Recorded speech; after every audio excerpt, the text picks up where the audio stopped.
In 2007, Nokia was the most powerful mobile phone company in the world. It held 49% of the global handset market. Its phones were ubiquitous from Helsinki to Mumbai to Lagos. The Nokia brand was synonymous with reliability. The original Nokia 3310 was famous for its indestructibility, the subject of 1,000 jokes and genuine admiration. Nokia's research and development operation was massive and serious. And here is the most striking detail of the entire story: Nokia had research showing that touchscreen smartphones were the future of mobile computing. Internal teams had built touchscreen prototypes years before Apple did. Nokia knew what was coming. Then management decided not to go there. That decision cost Nokia its entire mobile business within 6 years. On January 9, 2007, Steve Jobs walked onto a stage in San Francisco and announced the iPhone. He said Apple had reinvented the phone. Nokia's response, both publicly and internally, was dismissive. Nokia executives noted that the iPhone had no physical keyboard, that its battery life was inferior, that it was too expensive for mass market adoption. They were not wrong on any of those specific points. What they missed was the architecture. The iPhone was not a better phone in the ways Nokia measured phones. It was a different category of device, a pocket computer that happened to make calls.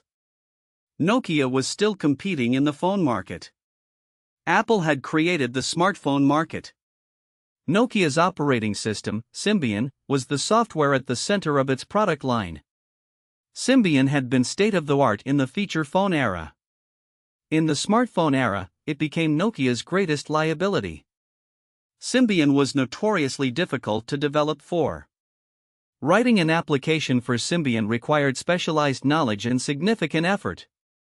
Apple's iOS and Google's Android, which launched in 2008, were designed from the ground up to be developer-friendly. An iOS app could be built in days.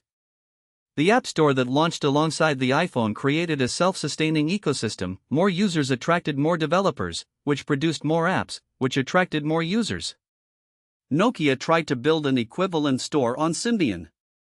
It was too late, and the platform was too hard to build for. Inside Nokia, the cultural dynamics made the technology problems worse.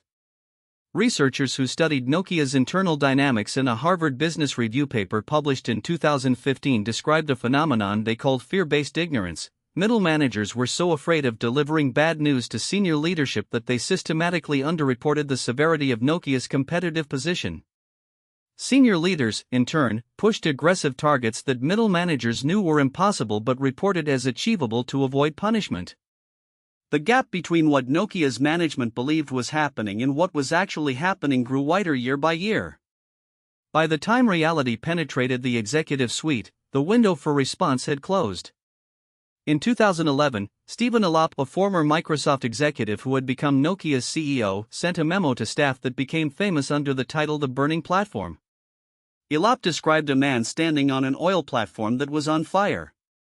He could stay and burn, or he could jump into the freezing North Sea and swim.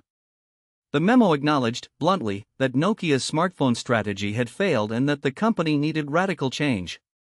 The chosen change was to abandon Symbian entirely and partner with Microsoft to use Windows Phone. The decision was reasonable in theory. In practice, it accelerated the company's decline.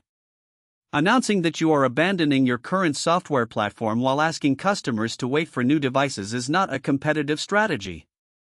It is an invitation to buy Android. Microsoft acquired Nokia's mobile device division in 2013 for $7.2 billion. In 2014, Microsoft wrote off $7.6 billion, essentially the entire value of the acquisition, and laid off most of the Nokia workforce it had acquired. One of the most storied technology brands in the world had been rendered worthless in 6 years. The Nokia Networks division, the telecom infrastructure business, survived and thrives to this day.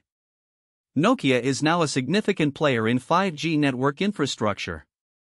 The company that lost the smartphone war is helping to build the networks those smartphones run on. The lesson of Nokia is not that incumbency is fragile, though it is.